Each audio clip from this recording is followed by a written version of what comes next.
The weekend, it's coming up pretty soon. I hope that you have a great one. I thought I would spend some time tonight answering some questions I received. So last two nights, just so that to catch you up in case you haven't seen it, 2 nights ago we looked at the fact that Martin Luther, actually of the Protestant Reformation, walked through a similar pandemic, a plague in the 16th century, that he had to figure out how to respond to it.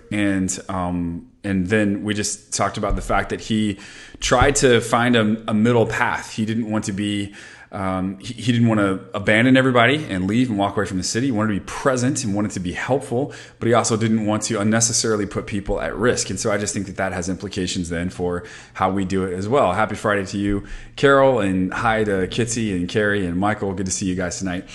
And so then last night I talked about just some of the considerations that we've had as a church as we've tried to think about whether or not to reopen our campus right now for physical meetings on the weekend. And we've decided for at least the month of May and the foreseeable future, like things are changing rapidly, right? So we will continue to reevaluate constantly.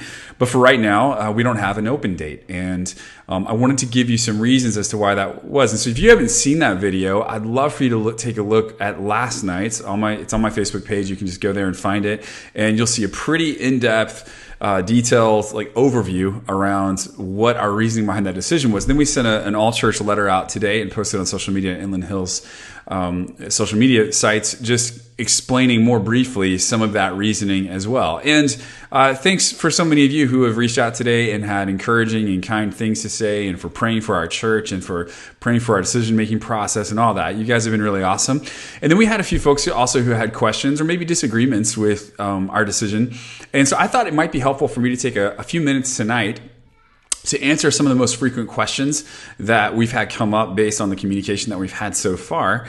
Let me tell you the goal that we had as we were thinking through this.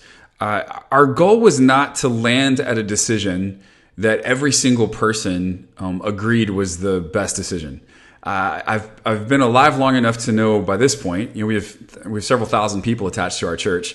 There's no decision we could make that every single person would have agreed with. So if that's not possible, what's the goal? And the goal for us was that we would be prayerful, that we would be obedient to Jesus and the Scripture, and that we would be really thoughtful about where we landed. And that's always our goal. Like moving forward with decision-making processes, that's just always our goal.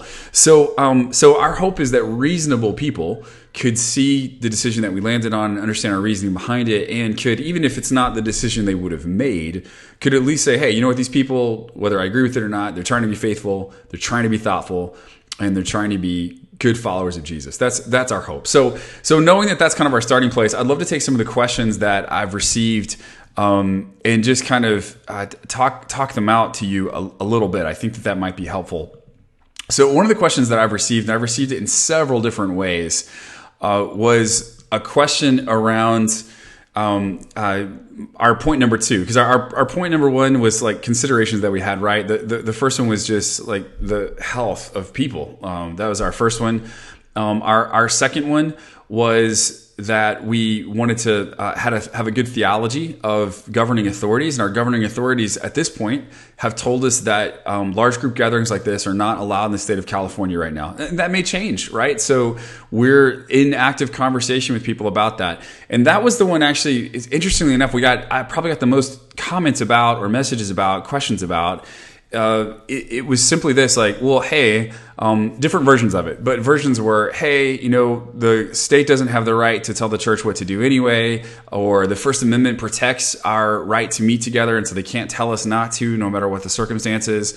Or, we need to, in order to show the world our witness, we need to defy the authorities in order that we can meet together.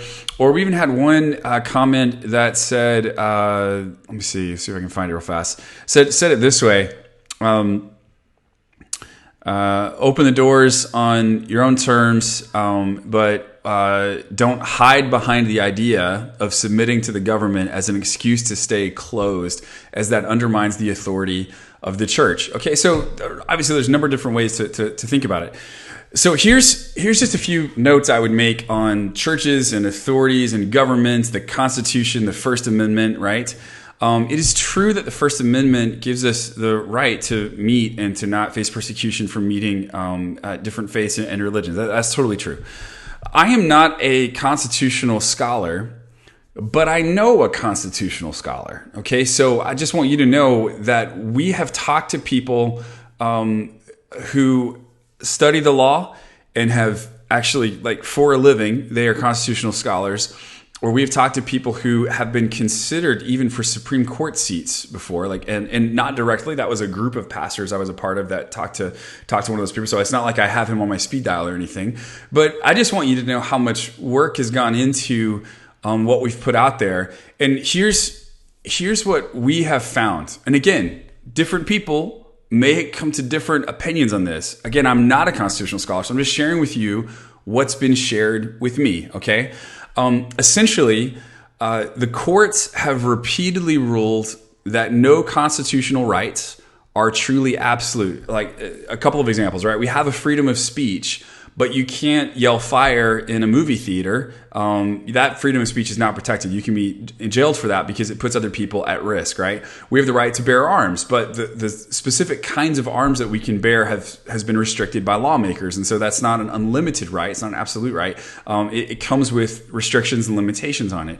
In the case of the church physically gathering for weekend services, we have a right to do that from everything I can tell, but the government has the right to prevent us from doing that if it's in the good of the public health, number one, and number two, if it's done without prejudice for our specific religious beliefs.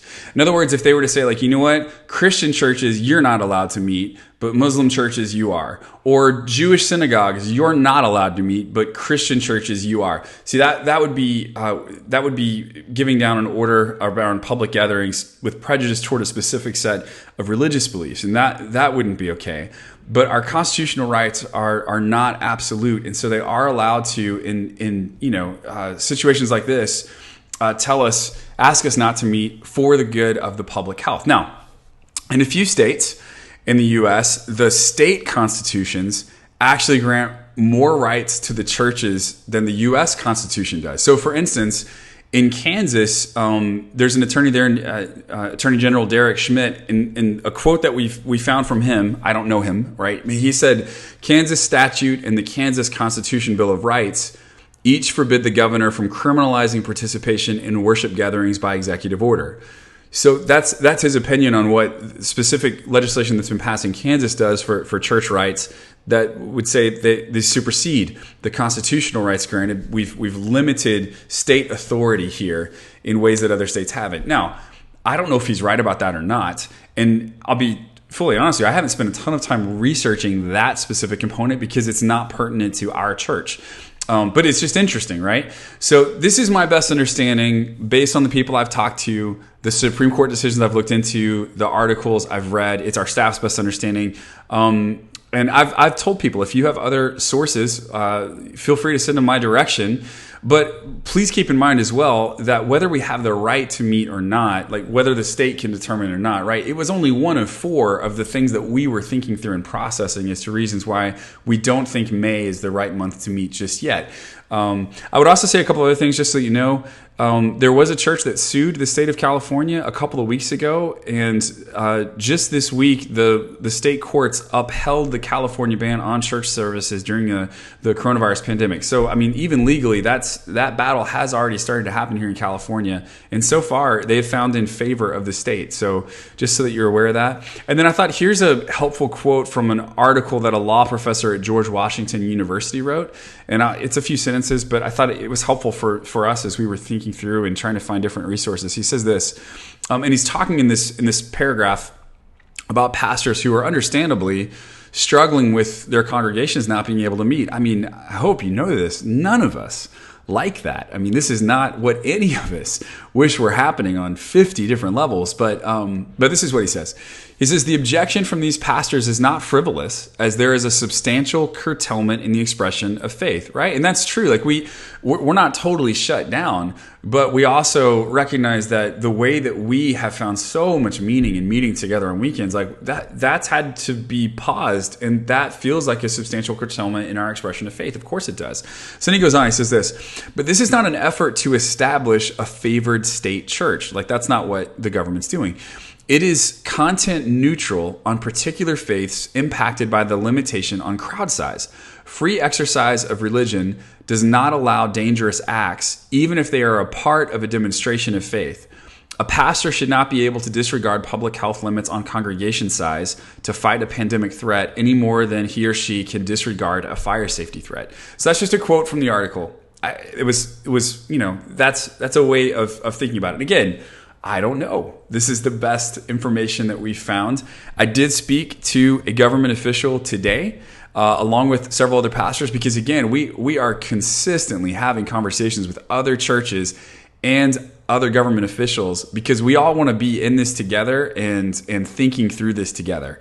So I can't control what any individual church or congregation chooses to do, and I don't care to control what other churches are doing. But there's a group of us, about 7 or 8 of us in this area, church-wise, that are talking together, and we're trying to move forward together because we appreciate the camaraderie of that and the kind of gathering of all the churches together that are willing to, at least, of that. So we met today with we had a Zoom call with a government official, and we asked that person to clarify if we were to meet this month, for instance, and the state of California still hadn't changed, right, their public gathering stance, would that be illegal? Because we're getting asked that kind of question, and he clarified very clearly, yes, that is illegal to do that. And so again, we're looking to work with our government, and everything I've heard from them is that they're hoping to move the economy forward and to open up church gatherings, on a timetable that makes sense for the public health and that also keeps just 1,000 variables in mind. And they have a hard job right now. So we're trying to work with them and not against them. And so far, those relationships, I think, have been strong, and we've been really appreciative of them. So that's probably the top question I got. I had that probably 3 or 4 times in a few different ways. And so I thought I would just go ahead and address that one tonight, that it's our best understanding that yes, the government can tell us not to physically meet. They have that right, and then it's illegal if we do. And then B, again, I don't think that they've asked us to do anything that forces us to break covenant with Jesus or break covenant with what the New Testament teaches us. And here's kind of the other thing I got asked about. The passage I also got asked about, and I should have pulled it up already. I'm sorry. This is not very tight because I was hanging with my family until just a few minutes ago. Was from the book of Hebrews. And it's this passage about not forsaking the gathering, right? And so I thought it might be helpful then for us to just look at, there's a great article on this, but I just thought it might be helpful for us to take a look at what this passage actually means and maybe how it's being misunderstood. So Hebrews 10:24 and 25 says this, let us consider how to stir up one another to love and good works, not neglecting to meet together, as some are in the habit of doing, but encouraging one another, and all the more as you see the day drawing near. So the question I've received from this passage and from a couple of others that kind of sound like it, but certainly this one, is, hey, the New Testament tells us not to forsake the gathering of the saints together, meeting together.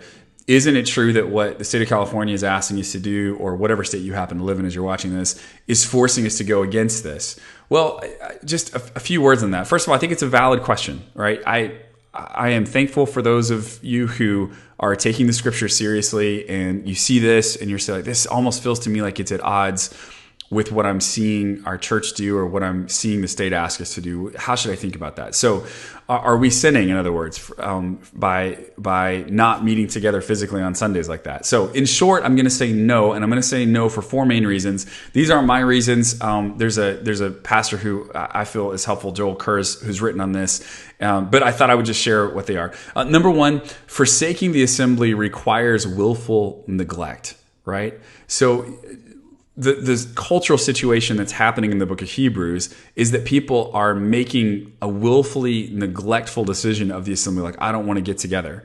I'm forsaking it. That's what that word means. It's like in Matthew 27:46 when Jesus says, right, my God, why have you forsaken me? In other words, why have you taken the intentional decision to forsake me, to abandon me? Or in 2 Timothy 4:16, Demas abandons Paul. And Paul says, Demas has forsaken me, having loved this present world. So it's a strong word in the New Testament, but it implies willfully neglecting or abandoning something or someone, often for something else. So that's not what's happening here, right?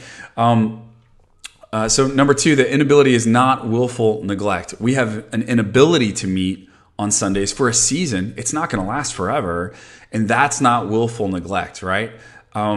I would love for us to be meeting together like that, but we're not at the moment. But we're not forsaking it. We just don't have the ability to right now.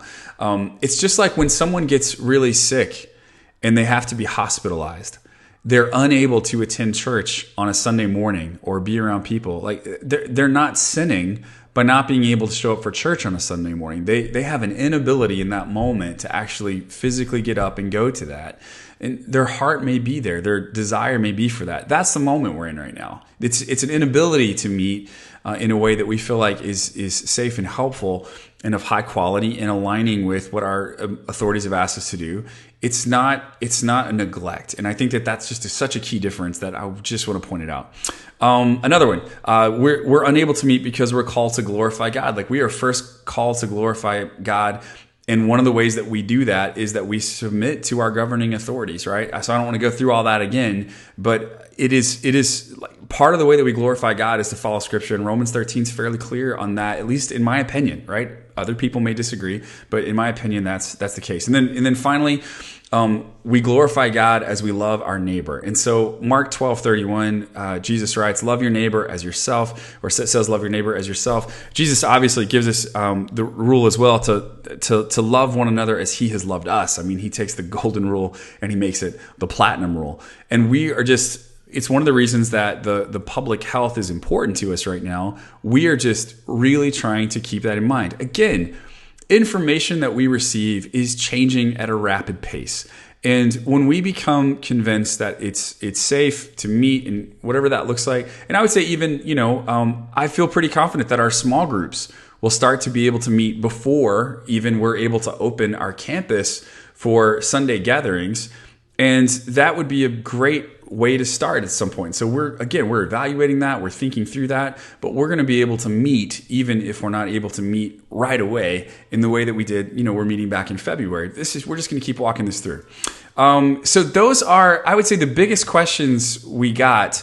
I did get a little bit of a question, one, and this was, I think this person's probably coming from a really good place. The way they asked the question was maybe a little punchy, but it's social media. We're firing stuff off quickly, and I get that. But the way they asked it was this: they said, curious to learn when IHC leadership will take the stance that securing people's eternal salvation is more important than a virus that has a 99% survival rate. Throughout history, it was Christians who were on the front lines caring for sick without protection, knowing their eternal salvation was secure, while the unsaved hid themselves away. It would be refreshing to see today's church leaders act similarly. So I just want to speak to that a little bit. First of all, just want you to know that we've had people make decisions to follow Jesus through our broadcasts, even in the last several weeks. So the church has never needed a large physical gathering on a campus in order to continue to push the gospel forward, right? In the first century, like they were sheltering in houses, hiding away. They were meeting people in the desert. In China, for years and years now, they haven't been able to have these big public gatherings like what we're talking about. We're still going to be able to talk with each other. We're still meeting over Zoom calls. We're still pulling people in, and we're still having an impact for the gospel. So I just wouldn't want to equate meeting on our campus on a Sunday morning with helping people secure their eternal salvation. Those two things are not the same to me, right? We want to introduce people to Jesus. We believe people will find salvation. They'll have a better life now and forever if they find Jesus. We are not done by any stretch of the imagination introducing people to Jesus, helping them walk alongside of other people in community and discovering Jesus. Like, we continue to do that day in and day out, and that is our heartbeat. It's why I haven't worked, and we have a number of staff members who have not worked less since we've closed our campus. We've worked more because we've wanted to reach people, and we've had to learn a whole new way of doing that. And so please know that our heartbeat is absolutely to reach people with the gospel of Jesus Christ, and that does not change one single bit. The other question that was better than that was just over, back in the 16th century, like throughout history, Christians were in the front lines caring for the sick without protection. Yes, and that's true. Because those Christians asked, what is the best way that we can help society to move forward out of our great love for them? Christians who did that during the Black Death, Christians who did that during the plague, did it because there was no healthcare system that could control it, right? That's what they did. And so they went, and the best way they could be the most helpful in some situations was to be willing to sacrifice their own lives in order to care for others. All right, so let's take that principle and say, what's the best way we can care for others hundreds of years later in a very different social context? Well, the best way I can care for others probably isn't to go down and volunteer at the hospital to be a medical worker, because we have medical workers in place. My wife is one of them. And I would, we have a totally different system in place than they had hundreds of years ago. There are people currently to take care of them. And so that's not the way. So what does it look like now? Well, now we've figured it looks a lot like what we're doing. Rushing back to campus in order to get a lot of people together at a time when all of the best experts we're talking to are telling us we're not ready just yet for that to happen, doesn't seem like the best way forward for us. The most caring thing we feel like we can do right now, even though we miss gathering together so much, is to say, you know what, we're going to take our time in figuring out when the best time is. And I don't think it's years away, right? But we're just going to prayerfully, thoughtfully, and through lots of conversation, walk through this decision-making process precisely so that we can do what this commenter wants us to, which is to do what? Be the hands and feet of Jesus, even though there is cost. And I assure you, there's cost to us not opening our campus. There's people who will disagree with the decision. There's financial costs. There's all of those things. There's emotional costs. There's all of that. But we believe there is win. We believe there is win for the kingdom. We believe that you guys continue to step up and do an awesome job of reaching people in the midst of all this. And we believe that just because the campus is closed does not mean the church is closed.